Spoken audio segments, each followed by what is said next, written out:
Hi guys, before we start chapter number 5, let's recall what we learned in chapter number 4. That is the Mughal Empire. So, who were the Mughals? The Mughals were descendants of two great lineages of rulers. From their mother's side, they were descendants of Genghis Khan, who died in 1227, ruler of the Mongol tribes, China, and Central Asia. From their father's side, they were the successors of Timur, died 1404, the ruler of Iran, Iraq, and modern day Turkey. However, the Mughals did not like to be called Mughal or Mongol. This was because Genghis Khan's memory was associated with the massacre of innumerable people. It was also linked with the Uzbeks, their Mongol competitor. On the other hand, the Mughals were proud of their Timurid ancestry and not least of all because their great ancestor had captured Delhi in 1398. So Babur, the first Mughal emperor from 1526 to 1530, succeeded to the throne of Farghana in 1494 when he was only 12 years old. He was forced to leave his ancestral throne due to the invasion of another Mongol group, the Uzbeks. After years of wandering, he seized Kabul in 1504. In 1526, he defeated the Sultan of Delhi, Ibrahim Lodi, at Panipat and captured Delhi and Agra. Afghans were an immediate threat to Mughal authority. So let's read about Mughal emperors, major campaigns and events. The first one is Babur, 1526 to 1530. 1526 defeated Ibrahim Lodi and his Afghan supporters at Panipat. 1527 defeated Rana Sanga, Rajput rulers and allies at Khanwa. 1528 defeated the Rajputs at Chanderi, established control over Agra and Delhi before his death.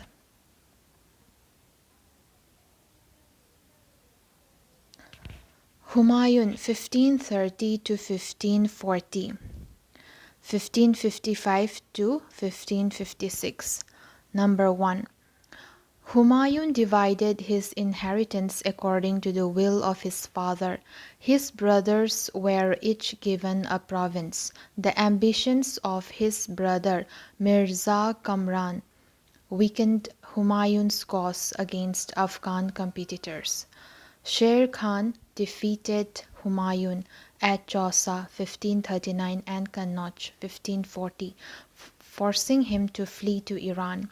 In Iran, Humayun received help from the Safavid Shah. He recaptured Delhi in 1555 but died the next year after an accident in this building. Now let's come to Akbar 1556 to 1605. Akbar was 13 years old when he became emperor.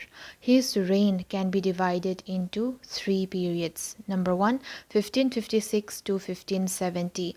Akbar became independent of the regent Bairam Khan and other members of his domestic staff.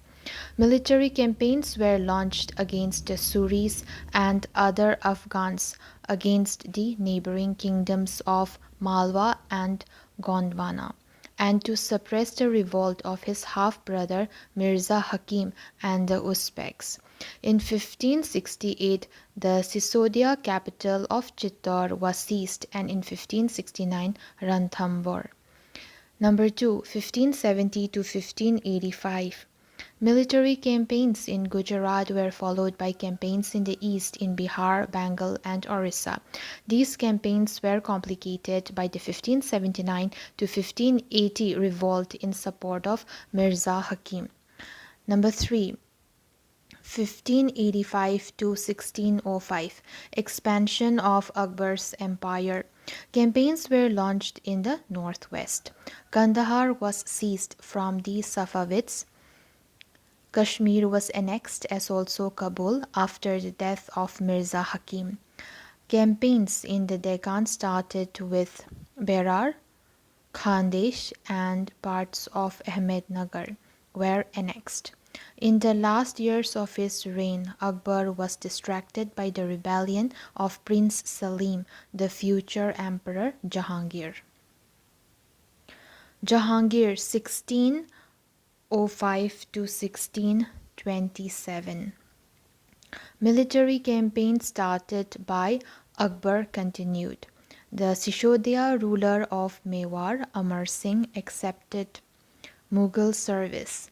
Less successful campaigns against the Sikhs, the Ahoms and Ahmednagar followed. Prince Khurram, the future Emperor Shah rebelled in the last years of his reign. The efforts of Nur Jahan, Jahangir's wife, to marginalize him were unsuccessful. Shahjahan 1627 to 1658. Mughal campaigns continued in the Deccan under Shahjahan. The Afghan noble Khan Jahan Lodi rebelled and was defeated. Campaigns were launched against Ahmednagar. The Bundelas were defeated and Orcha seized. In the northwest, a campaign to seize Balkh from the Uzbeks was unsuccessful and Kandahar was lost to the Safavids. In 1632, Ahmednagar was finally annexed and the Bijapur forces sued for peace. In 1657 to 1658, there was conflict over succession amongst Shahjahan's sons. Aurangzeb was victorious and his three brothers, including Dara Sukho, were killed. Shahjahan was imprisoned for the rest of his life in Agra. Let's come to Aurangzeb 1658 to 1707. Number 1. In the northeast, the Ahoms were defeated in 1663 but rebelled again in the 1680s. Campaigns in the northwest against the Yusufzai and the Sikhs were temporarily successful. Mughal intervention in the succession and internal politics of the Rathore Rajput of Marwar led to their rebellion. Campaigns against the Maratha chieftain Shivaji were initially successful. But Aurangzeb insulted Shivaji, who escaped from Agra, declared himself an independent king, and resumed his campaigns against the Mughals. Prince Akbar rebelled against Aurangzeb and received support from the Marathas and the Deccan Sultanate. He finally fled to Safavid Iran. Number 2. After Akbar's rebellion, Aurangzeb sent armies against the Deccan Sultanate. Bijapur was annexed in 1685 and Golconda in 1687. From 1698, Aurangzeb personally managed campaigns in the Deccan against the Marathas, who started guerrilla warfare. Aurangzeb also had to face the rebellion in North India of the Sikhs, Jats and Satnamis. Jats and Satnamis in the north and Satnamis in the northeast of the Ahoms and in the Deccan of the Marathas. His death was followed by a succession conflict amongst his sons.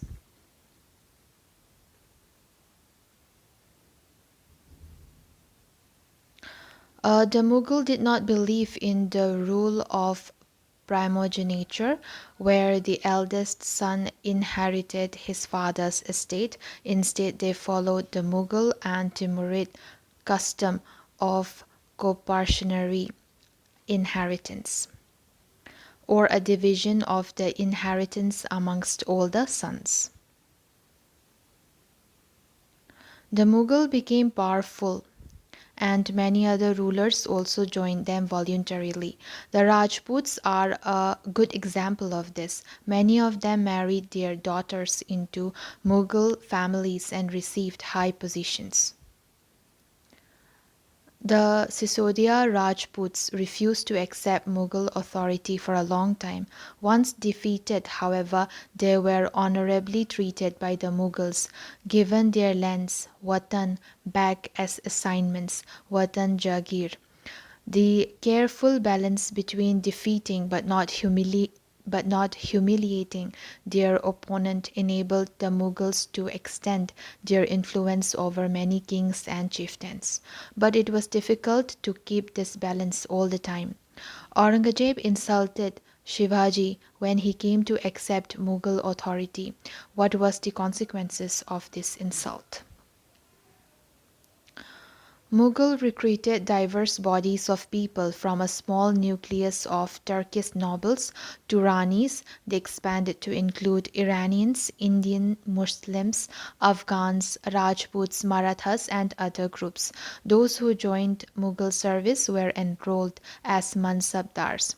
The term Mansabdar referred to an individual who holds a mansab, meaning a position or rank. It was a grading system used by the Mughals to fix number 1 rank, number 2 salary, and number 3 military responsibilities. Rank and salary were determined by a numerical value called zat. The higher the zat, the more prestigious was the noble's position in court and the larger his salary. The Mansabdar's military responsibilities required him to maintain a specified number of sawar or cavalrymen. The Mansabdar brought his cavalrymen for review, got them registered, their horses branded, and then received money to pay them as salary. Mansabdars received their salaries as revenue assignments called jagirs, which were somewhat like iktas. But unlike muktis, most Mansabdar did not actually reside in or administer their jagirs. They only had right to the revenue of their assignments, which was collected for them by their servants, while the Mansabdars themselves served in some other part of the country. The Akbar's reign these In Akbar's reign, these jagirs were successfully assessed so that their revenues were roughly equal to the salary of the Mansabdar. By Aurangzeb's reign, this was no longer the case, and the actual revenue collected was often less than the granted sum. There was also a huge increase in the number of Mansabdars, which meant a long wait before they received a jagir. These and other factors created a shortage in the number of jagirs. As a result, many jagirdars tried to extract as much revenue as possible while they had a jagir. So, Jabt and Jamindars. The main source of income available to Mughal rulers was tax on the produce of the peasantry. In most places, peasants paid tax through the rural elites, that is, the headman or the local chieftain. The Mughals used one term, Jamindars, to describe all intermediaries, whether they were local headmen of villages or powerful chieftains. Akbar's revenue minister, Todarmal, carried out a careful survey of crop yields, prices, and areas cultivated for a 10-year period from 1570 to 1580. On the basis of these data, tax was fixed on each crop in cash. Each province was divided into revenue circles with its own schedule of revenue rates for individual crops. This revenue system was known as Jabt. It was prevalent in those areas where Mughal administration could survey the land. In some areas, the Jamindars exercised a great deal of power. The exploitation of Mughal administrators could drive them to rebellion. Sometimes Jamindars and peasants of the same caste allied in rebelling against the Mughal authority. These peasant revolts challenged the stability of Mughal Empire from the end of the 17th century. Akbar ordered one of his close friends and courtiers, Abul Fazl, to write a history of his reign. Abul Fazl wrote a three-volume history of Akbar's reign titled Akbarnama, and the third volume is the Akbari. It deals with Akbar's administration, household, army, the revenues, and the geography of his empire. The most interesting aspect about the Akbari is its rich statistical details about things as diverse as crops, yields, prices, wages, and revenue. Abul Fazl explained that the empire was divided into provinces called subas, governed by a subadar who carried out both political and military functions. Each province also had a financial officer or diwan. For the maintenance of peace and order in his province, the subadar was supported by other offices such as the military paymaster, Bakshi, the minister in charge of religious and charitable patronage, Sadar, military commanders, Faujdars, and the town police commander, Kotwal. Akbar's nobles commanded large armies and had access to large amount of revenue. While they were loyal, the empire functioned efficiently. But by the end of the 17th century, many nobles had built independent networks of their own. Their loyalties to the empire were weakened by their own self-interest.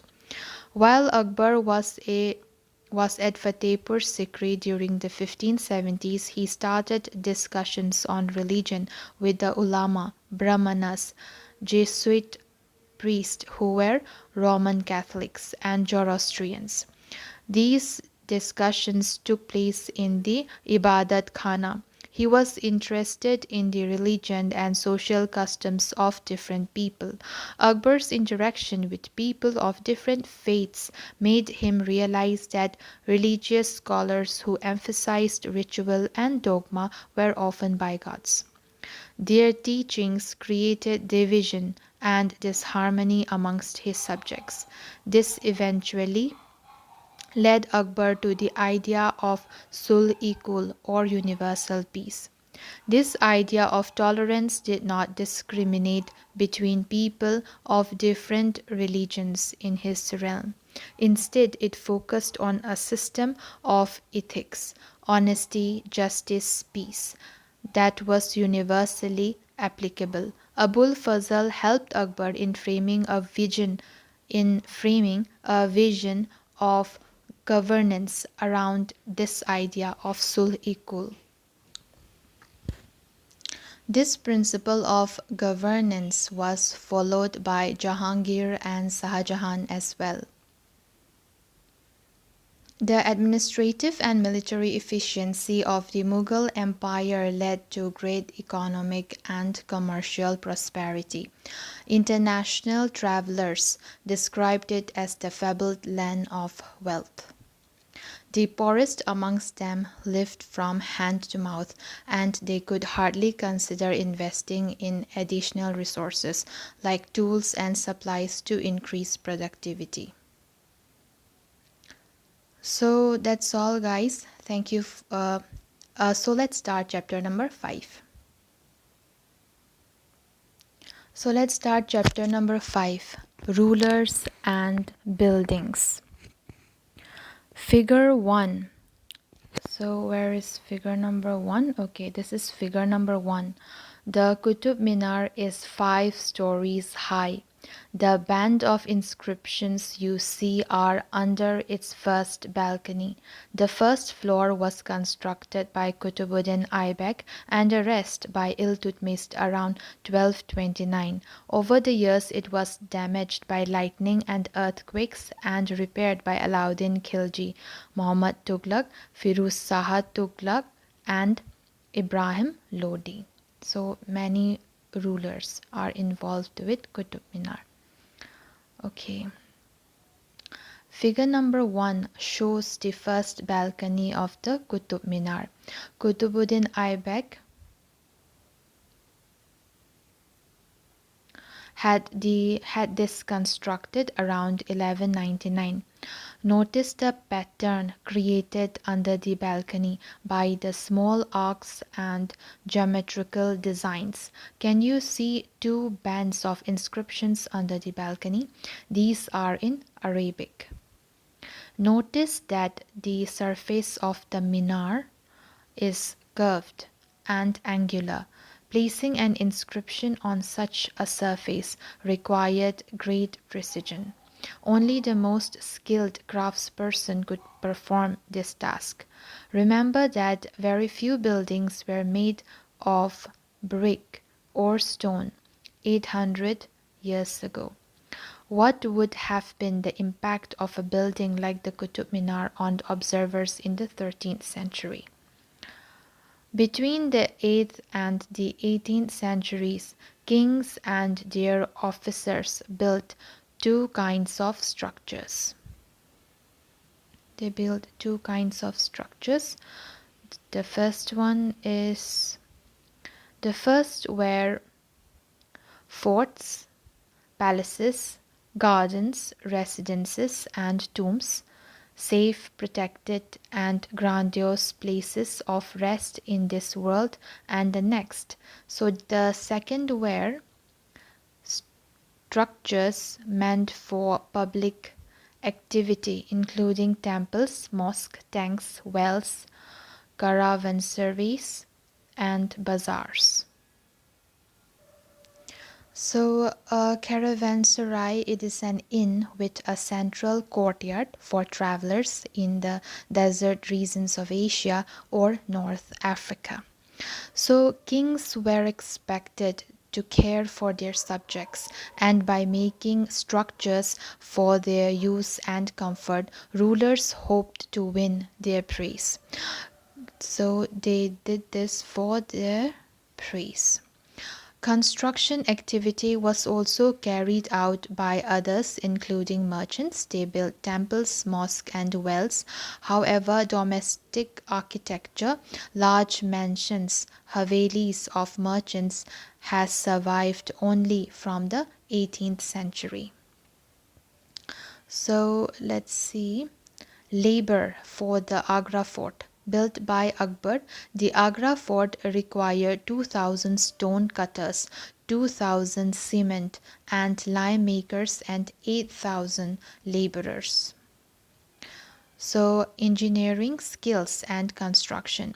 Monuments provide an insight into the technologies used for construction.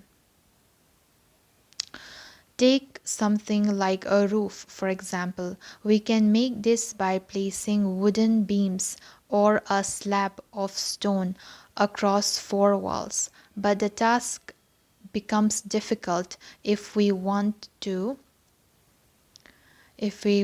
make a large room with an elaborate superstructure. This requires more sophisticated skills. So what is the superstructure? The part of a building above the ground floor.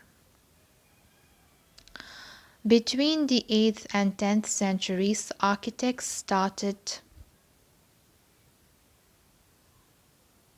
Between the 7th and 10th centuries, architects started adding more rooms, doors and windows to buildings, roofs, doors and windows. Between the 7th and 8th centuries, architects started adding more rooms, doors and windows to buildings. So roofs, doors and windows were still made by placing a horizontal beam across two vertical columns, a style of architecture called trabet or corbelled. Okay.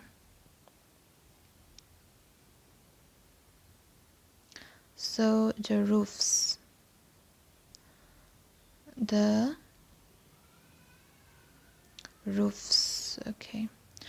Roofs, doors, and windows were still made by placing a horizontal beam across two vertical columns, a style of architecture called trabete, or corbelled.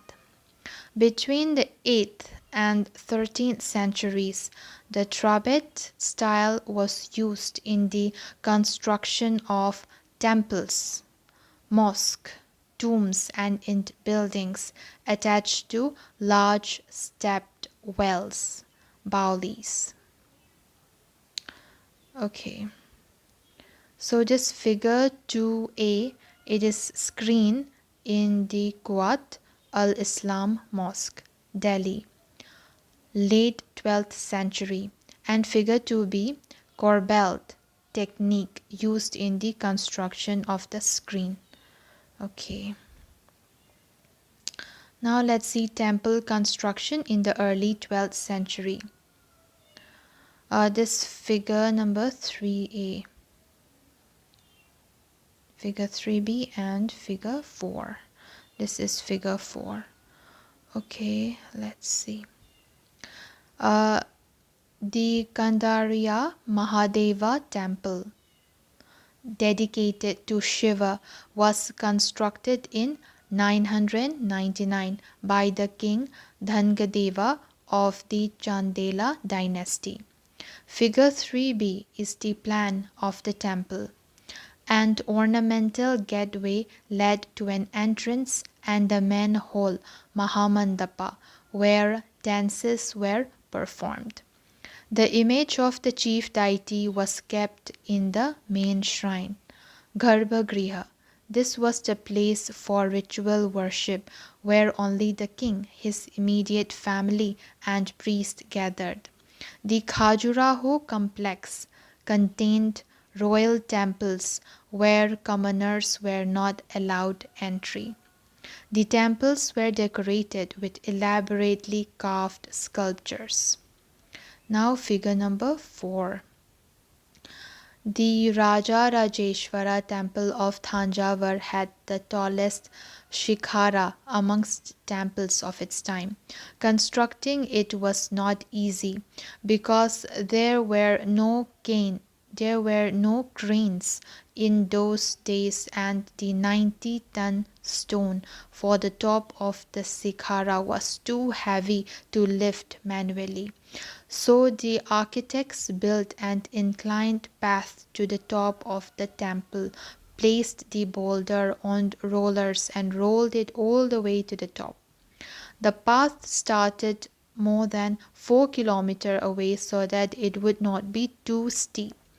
This was dismantled after the temple was constructed, but the residents of the area remembered the experience of the construction of the temple for a long time.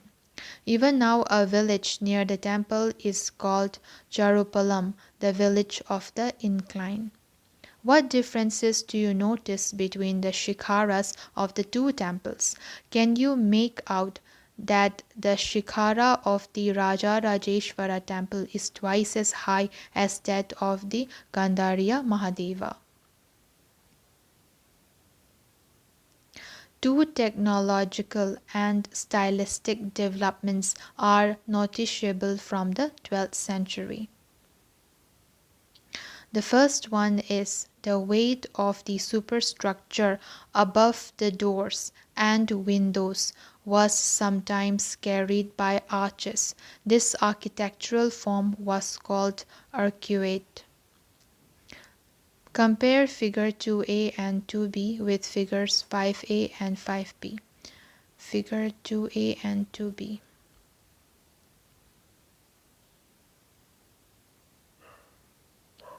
And 2b with 5a and 5b. Number 2, it would be number 1, number 2. Limestone cement was increasingly used in construction. Limestone cement. This was very high quality cement which when mixed with stone chips hardened into concrete. This made construction of large structures easier and faster. Take a look at the construction site in figure number 6. So this is figure number 6. Let's see figure 5a, a true arc, the keystone at the center of the arc. So this is the keystone. This is the keystone. So the keystone at the center of the arc transferred the weight of the superstructure to the base of the arc.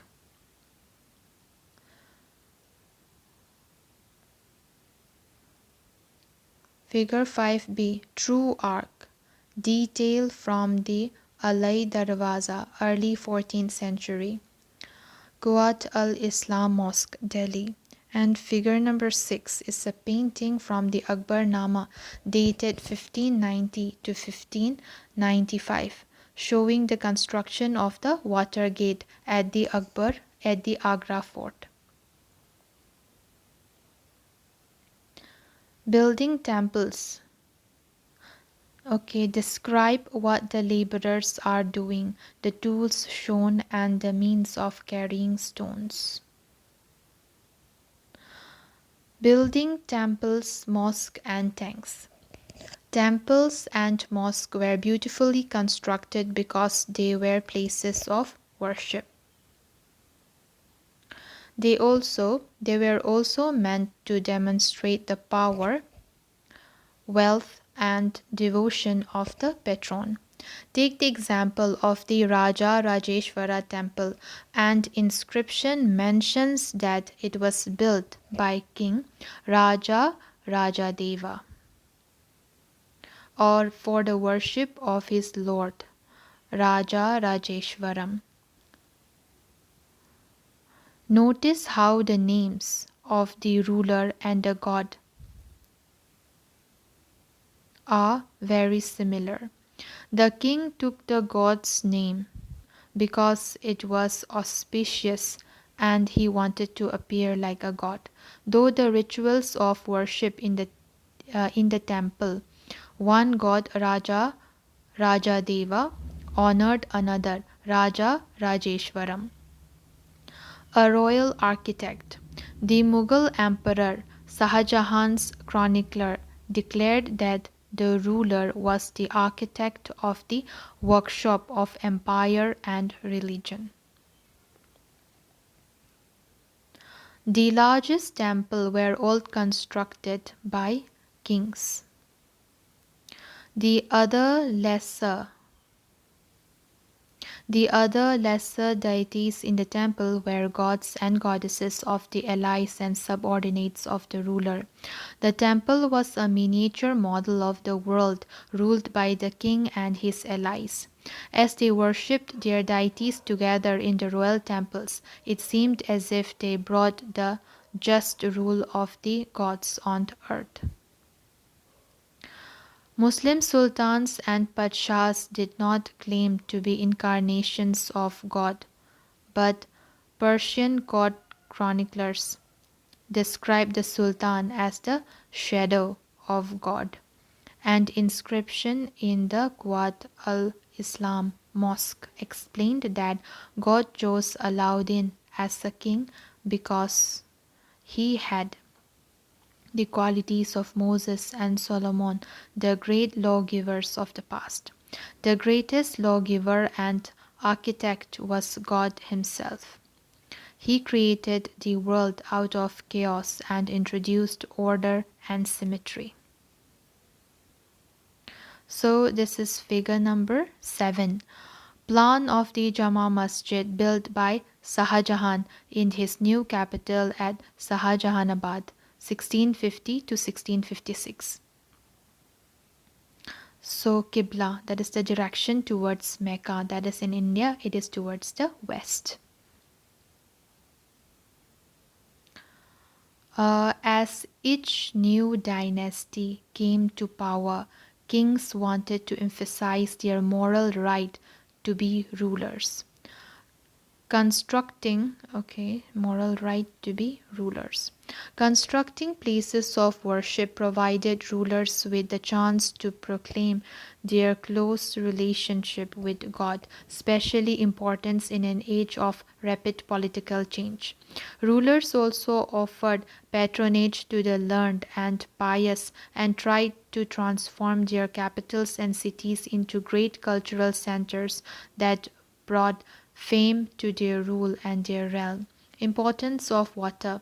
Persian terms abad, populated, prosperous, and abadi, flourishing, are both derived from the word ab, meaning water. It was widely believed that the rule of a just king would be an age of plenty, when the heavens would not withhold rain. At the same time, making precious water available by constructing tanks and reservoirs was highly praised. Sultan Iltutmish won universal respect for constructing a large reservoir just outside Delhi-e-Gona. It was called the House-e-Sultani, or the King's Reservoir. Can you find it on map 1 in chapter 3? Rulers often constructed tanks and reservoirs, big and small, for use by ordinary people. Sometimes these tanks and reservoirs were part of a temple, mosque, or a gurudwara, not the small tank in the Jami Masjid in figure 7. Gurudwara is a place of worship and congregation for Sikhs. So figure number 8, it is Harmandar Sahib, that is golden temple, with the holy Sarovar, that is the tank in Amritsar. Why were temples destroyed? Because kings built temples to demonstrate their devotion to God and their power and wealth. It is not surprising that when they attacked one another's kingdoms, they often targeted these buildings. In the early 9th century, when the Pandyan king Srimara Srivalava invaded Sri Lanka and defeated the king Sena I, the Buddhist monk and chronicler Dhammakiti noted, he removed all the valuables, the statue of the Buddha made entirely of gold in the jewel palace, and the golden images in the various monasteries. All these he seized. The blow to the pride of the Sinhalese ruler had to be avenged, and the next Sinhalese ruler, Sena II, ordered his general to invade Madurai, the capital of the Pandyas. The Buddhist chronicler noted that the expedition made a special effort to find and restore the gold statue of the Buddha. So figure number 9 is Mughal Chahar Baghs. And number A is Char Bagh in Humayun Tomb, Delhi, 1562-1571. Then number B is Trest Char Bagh at Shalimar Gardens, Kashmir, 1620 and 1634. Then number C is Char Bagh adapted as a riverfront garden at Lal Mahal, Bari, 1637. Similarly, in the early 11th century, when the Chola king Rajendra I built a Shiva temple in his capital. He filled it with prized statues seized from defeated rulers. An incomplete list included a sun pedestal from the Chalukyas, a Ganesha statue, and several statues of Durga, a Nandi statue from the eastern Chalukyas, and image of Bhairava, a form of Shiva, and Bhairavi from the Kalingas of Orissa, and a Kali statue from the Pallas of Bengal. Sultan Mahmud of Gajni was a contemporary of Rajendra I. During his campaigns in the subcontinent, he also attacked the temples of defeated kings and looted their wealth and idols. Sultan Mahmud was not a very important ruler at that time, but by destroying temples, especially the one at Somnath, he tried to win credit as a great hero of Islam.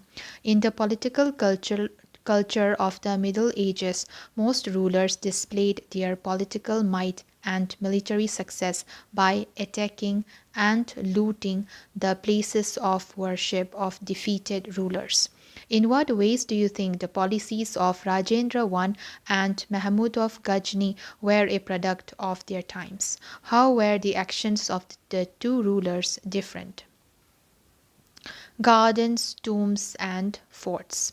Under the Mughals, architecture more and became more complex.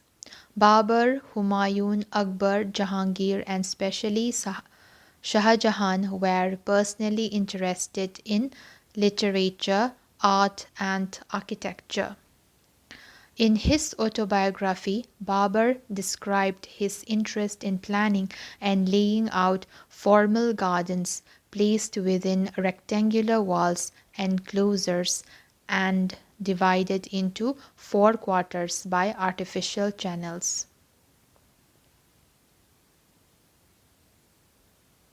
Figure number 10, a 1590 painting of Babur supervising workers laying out a charbagh in Kabul. Note how the intersecting channels on the path create the characteristic charbagh design. These gardens were called charbagh, four gardens, because of their symmetrical division into quarters. Beginning with Akbar, some of the most beautiful charbaghs were constructed by Jahangir and Shah Jahan in Kashmir, Agra, and Delhi. There were several important architectural innovations during the Akbar's reign. For inspiration, Akbar's architect turned to the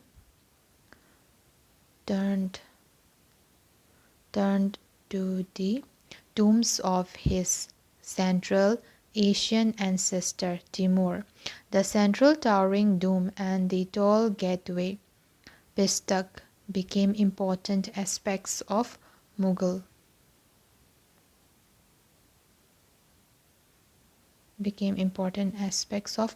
architecture, first visible in Humayun's tomb. So the figure number 11, it's the Tomb of Humayun, constructed between 1562 and 1571. Can you see the water channels? So this is figure number 12, the throne balcony in the Diwan-e-Am in Delhi, completed in 1648. So this is Diwan-e-Am. The tomb was placed in the center of a huge formal charbagh. So in the Humayun's tomb, the tomb was placed in the center of a huge formal charbagh and built in the tradition known as eight paradises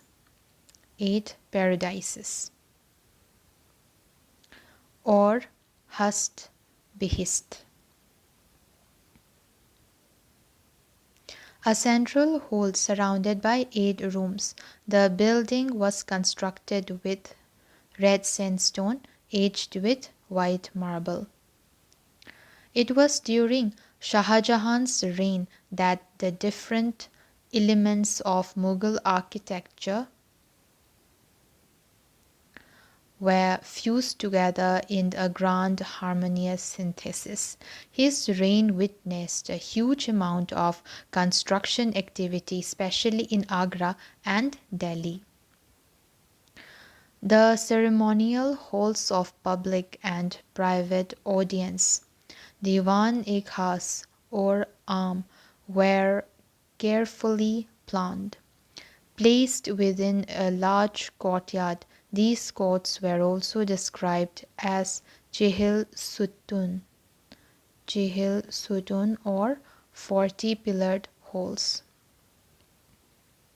Shah Jahan's audience halls were specially constructed to assemble a mosque.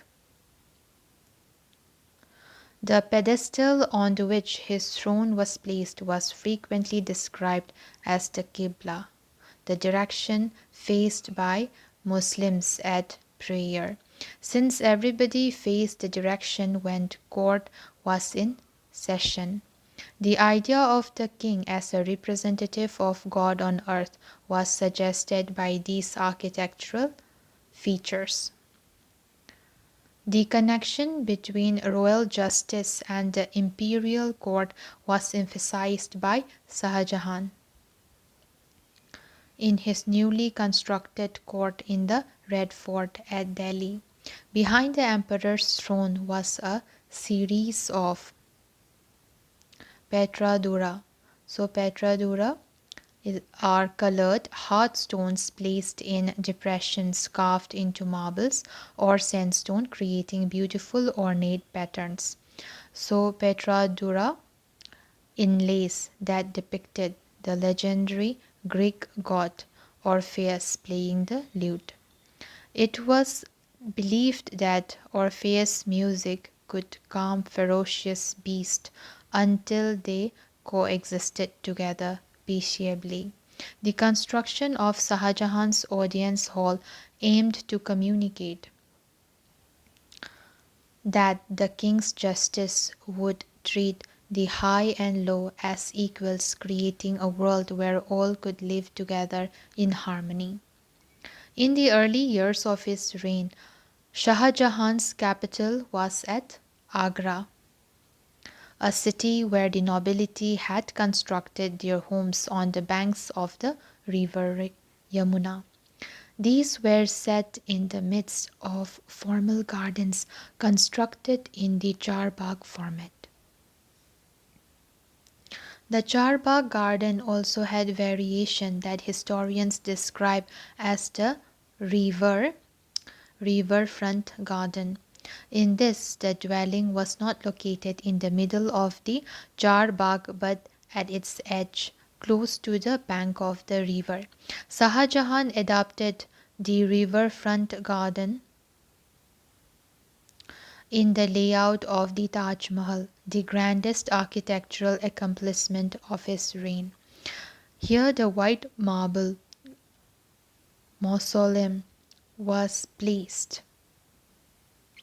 Here the white marble mausoleum was placed on a terrace by the edge of the river, and the garden was to its south. Shah Jahan, this figure number 3 is the Taj Mahal at Agra, completed in 1643. And this figure number 14, this is the Yamuna River and this is the Taj Mahal, a reconstruction from a map of the riverfront garden city of Agra. Note how the garden palaces of the nobles are placed on both banks of the Yamuna. The Taj Mahal is on the left. Compare the layout of garden with Shah Jahanabad in Delhi in figure 15.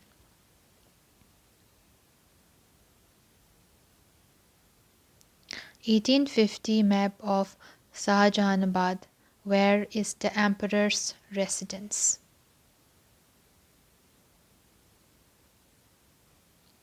The city appears to be very crowded, but did you notice the many large gardens as well? Can you find the main street and the Jami Masjid?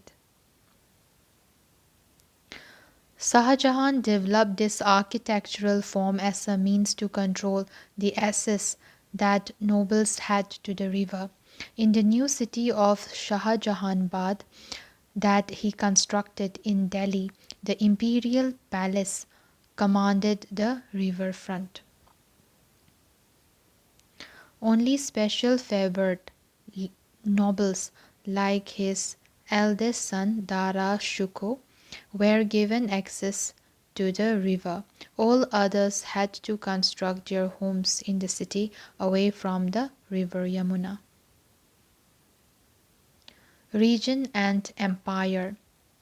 A construction activity As construction activity increased between the 8th and 18th centuries, there was also a considerable sharing of ideas across regions. The traditions of one region were adopted by another. In Vijayanagara, for example, the elephant stables of the rulers were strongly influenced by the style of architecture found in the adjoining sultanates of Bijapur and Golconda. See chapter 6. So, what is this figure? Interior of Temple of Govind Deva in Vrindavan, 1590. The temple was constructed out of red sandstone. Notice the 2 out of 4 intersecting arches that made the high ceiling roof. This style of architecture is from northeast Iran, Khorasan, and was used in Fatehpur Sikri. In Vrindavan near Mathura, temples were constructed in styles architectural styles that were very similar to the Mughal palaces in Fatehpur Sikri. The creation of large empires that brought different regions under their rule helped in the cross-fertilization of artistic forms and architectural styles. Mughal rulers were particularly skilled in adapting regional architectural styles in the construction of their own buildings. In Bengal, for example, the local rulers had developed a roof that was designed to assemble a thatched hut. The Mughals liked this Bangla dome, see figure 11 and 12 in chapter 9, so much that they used it in their architecture. The impact of other regions was also evident. In Akbar's capital at Fatehpur Sikri, many of the buildings show the influence of the architectural styles of Gujarat and Malwa. Figure 17. Decorated pillars and struts holding the extension of the roof in both Bai Palace in Fatehpur Sikri. These follow architectural traditions of the Gujarat region. Even though the authority of the Mughal rulers wanted in the 18th century Even though the authority of the Mughal rulers waned in the 18th century, Even though the authority of the Mughal rulers waned in the 18th century, the architectural styles developed under their patronage were constantly used and adopted by other rulers whenever they tried to establish their own kingdoms. So, churches that touched the skies. From the 12th century onwards, attempts began in France to build churches that were taller and lighter than the earlier buildings. This artistic style, known as Gothic, was distinguished by high pointed arches, the use of stained glass, often painted with scenes drawn from the Bible, and flying buttresses. Tall spires and bell towers which were visible from a distance were added to the church. One of the best known examples of this architectural style is the Church of Notre Dame in Paris, which was constructed through several decades in the 12th and 13th centuries. Look at the illustration and try and identify the bell towers. So that's all guys. See you in my next video. Bye.